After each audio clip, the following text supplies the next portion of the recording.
सम्बुद्धस्स। नमो तस्स भगवतो अरहतो सम्मा सम्बुद्धस्स। नमो तस्स भगवतो अरहतो सम्मा सम्बुद्धस्स। आज सभी लोग सबसे पहले भंते जी को वंदनामी करते हुए और आए हुए सभी उपासक उपासिकाओं की मंगल कामना। आज यह उपोषथ के अवसर पर सभी लोग इकट्ठा हुए हैं। हम सब लोगों को भिक्षु संघ और भिक्षुणी संघ, उपासिका संघ, उपासक संघ, सब लोगों को उपोषथ रहना चाहिए। उपोषथ रहने से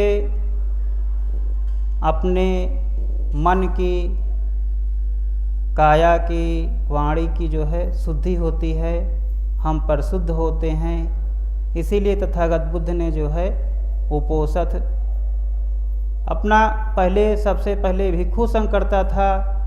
लेकिन एक समय हुआ जब महा उपासिका विशाखा ने जो है तथागत बुद्ध से जो है अपना यह वचन मांगा था। कहा था कि भंते जी, सभी आप सब लोग जो है वर्षावास में अलग अलग एक स्थान पर रुक जाते हैं, तो हम लोग वंचित रह जाते हैं भिक्षु संघ से। जो है उनका जो है साथ नहीं मिलता है, तो हम सब लोग 3 महीने के लिए कोई जो है भिक्षु संघ की धमदेशना नहीं हो पाती, तो हम लोग क्या करें।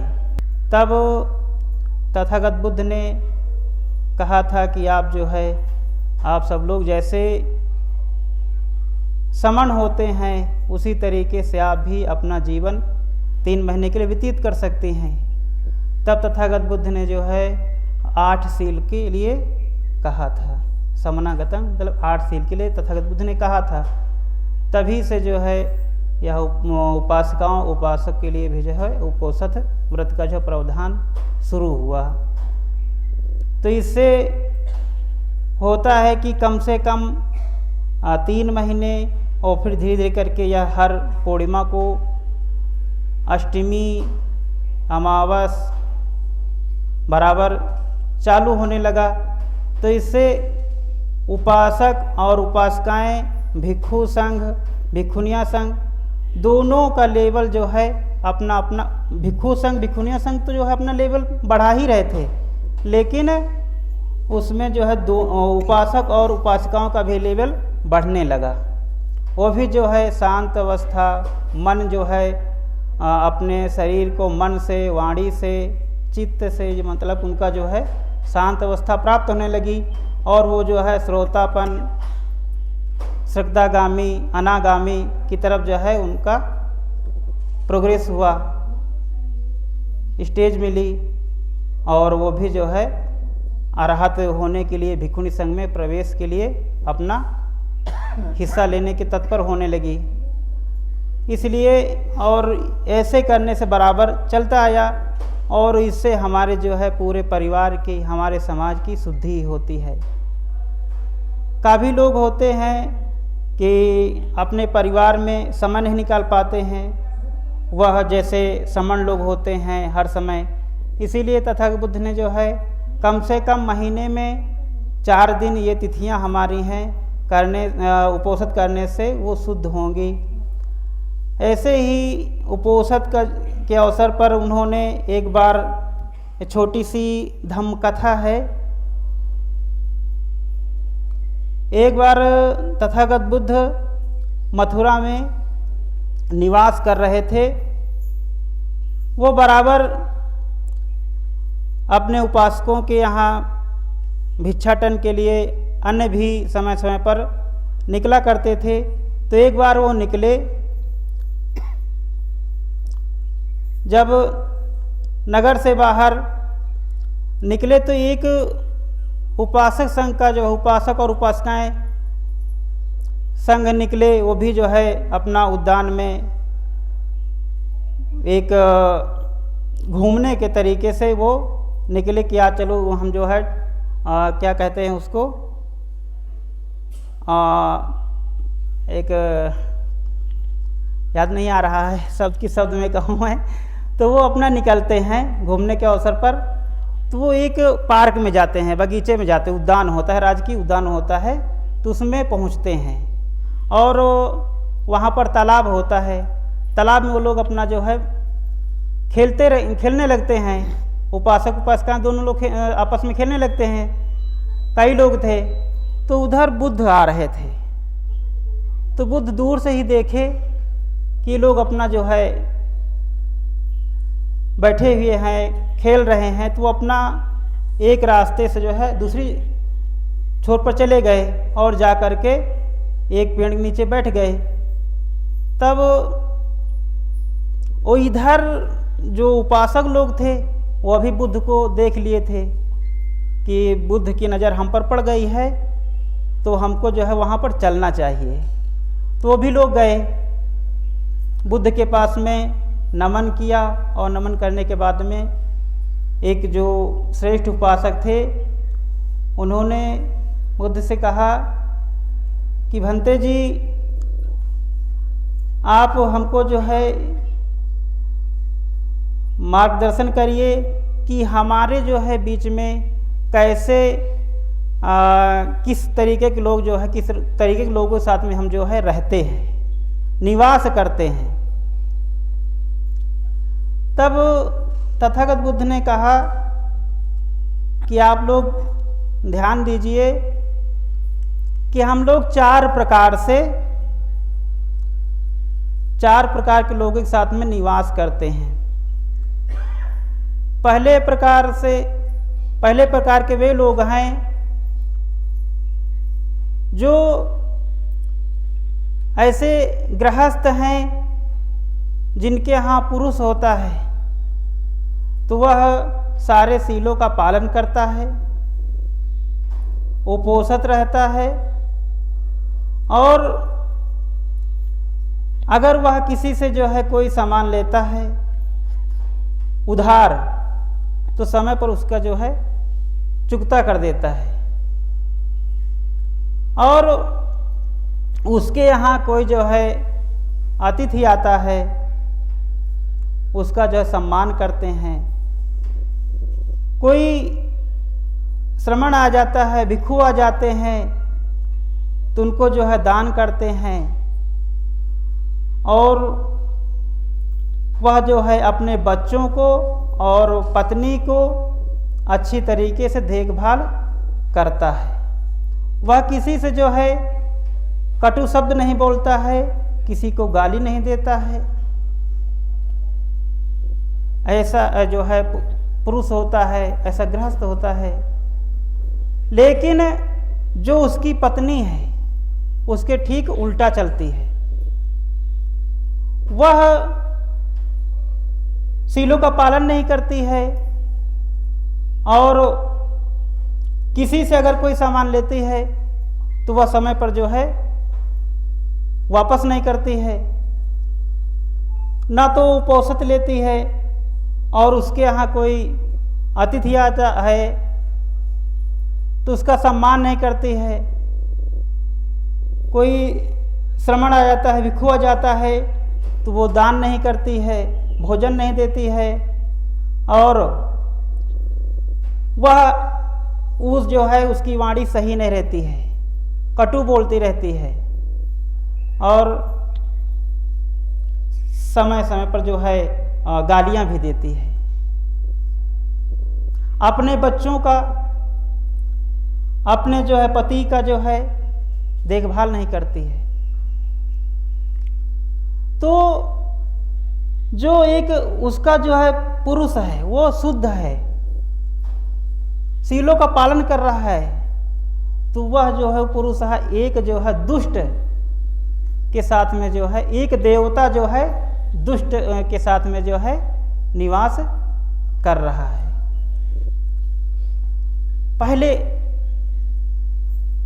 लोग हैं, और इसी के जो है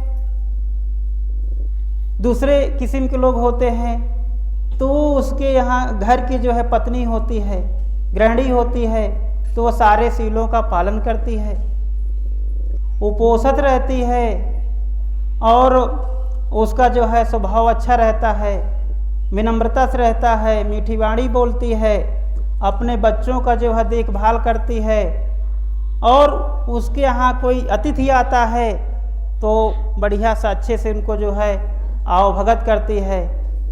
कोई श्रमण आता है, भिक्षु आते हैं तो उनको जो है देखभाल करते हैं, उनसे धम्म देशना सुनती हैं और अपना जो है कल्याण साधती हैं। वो किसी को जो है गाली नहीं देती हैं, कटु वचन नहीं बोलती हैं। ऐसा होता है। तो ऐसा होता है तो वो जो है, लेकिन उसके यहाँ जो है पति होता है तो वो शीलों का पालन नहीं करता है, वह शीलों का पालन नहीं करता है, ठीक उसके उल्टा चलता है। तो वो एक जो है देवी एक दुष्ट के साथ में जो है निवास करती है। लेकिन एक ऐसे लोग हैं कि जो पति है, मतलब गृहस्थ है, मुखिया है, वह शीलों का पालन नहीं कर पा रहा है, वह किसी प्रकार के शीलों का पालन नहीं करता है, ना उपोषित रहता है और ना उसके यहाँ कोई जो है संत आते हैं, श्रमण आते हैं, भिक्षु आते हैं, और उसके यहाँ कोई अगर अतिथि आ जाता है, रिश्तेदार आ जाता है तो उनका जो है आवभगत नहीं कर पाते हैं। और उसके यहाँ दोनों पति और पत्नी दोनों लोग ऐसे ही प्रवृत्ति के होते हैं। दोनों लोग, पति तो है ही है, उसकी पत्नी भी वैसी होती है, वह शीलों का पालन नहीं करती है, वह जो है अपने बच्चों का ख्याल नहीं रखती है, उसके यहाँ कोई नातेदार आ जाता है उसका जो ख्याल नहीं रखते हैं, कोई संत आता है, कोई श्रमण आता है उसका ख्याल नहीं रखते हैं, और दोनों लोग जो है कटु शब्दों का, गाली का जो है व्यवहार करते हैं। तो ऐसे लोग होते हैं। तो ऐसे लोग एक दुष्ट प्रवृत्ति के, दोनों लोग दुष्ट हैं और दुष्ट प्रवृत्ति के साथ में अपना सहवास करते हैं, साथ में रहते हैं। चौथे लोग ऐसे हैं कि जो दोनों लोग शीलों का पालन करते हैं, पति पत्नी दोनों लोग शीलों का पालन करते हैं, उपोषित रहते हैं और वो सबसे जो है विनम्रता से रहते हैं, उनका व्यवहार अच्छा रहता है, व्यवहार कुशल होते हैं। उनके यहाँ भिक्षुओं की जो है लाइन लगी रहती है, आए दिन भिक्षु आया करते हैं, संत आया करते हैं, विद्वान लोग आया करते हैं। उनके बच्चे जो है शीलवान होते हैं और अगर वो किसी से उधार लेते हैं कोई चीज, कोई किसी दुकान से उधार लेते हैं तो वो समय से पहले वापस कर देते हैं और उनकी जो है वाणी शुद्ध रहती है, किसी को जो है गाली नहीं देते हैं। तो एक देवी जो है एक देवता के साथ में, एक देवी और एक देवता के साथ में वो सहवास करते हैं, निवास करते हैं।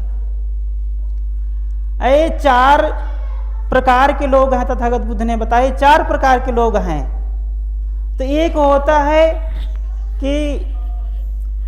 है कि उसकी पत्नी है सही है, एक होता है उसकी पत्नी नहीं सही है, एक होता है कि पत्नी और पति दोनों लोग वैसे हैं, एक होते हैं पति और पत्नी दोनों लोग सही हैं। जब दोनों लोग सही होते हैं तो वो कितना विकास करेंगे अपने जीवन में। उनके वही नहीं, उनके यहाँ जो पड़ोसी होते हैं उनको देख करके थोड़ा बहुत बदल जाते हैं, बदलने की कोशिश करते हैं। तो यह तथागत बुद्ध ने कहा कि ऐसे लोग होते हैं। अब इनमें से आपको कैसा बनना है वो आप लोगों के ऊपर निर्भर है, कि आप लोग चौथे किस्म पहले किस्म बनना है, पहले तरीके से बनना है, दूसरे तरीके से बनना है, कि तीसरे तरीके से बनना है, कि चौथे तरीके से बनना है, वो आप लोगों के ऊपर निर्भर है। तो सारे लोग कहें कि हमको चौथे प्रकार के जो लोग हैं हम उनकी श्रेणी में आना चाहते हैं। और वहीं पर उन्होंने जो है कहा, हे भगवान, हे तथागत, आप हमको जो है अपना उपासक माने, मैं आपकी सेवा में तत्पर रहूँगा। ऐसा तथागत बुद्ध ने जो है अपना बताया है। अगर हर इंसान, कोई भी हो, चाहे हिंदू हो, चाहे मुसलमान हो, चाहे सिख हो, ईसाई हो, अगर तथागत बुद्ध की वाणी को सुनता है, साक्षात करता है, तो सबका जो है कल्याण होगा। इसी के साथ में अपनी वाणी को विराम देते हैं। सबका मंगल हो, सबका मंगल हो, सबका मंगल हो।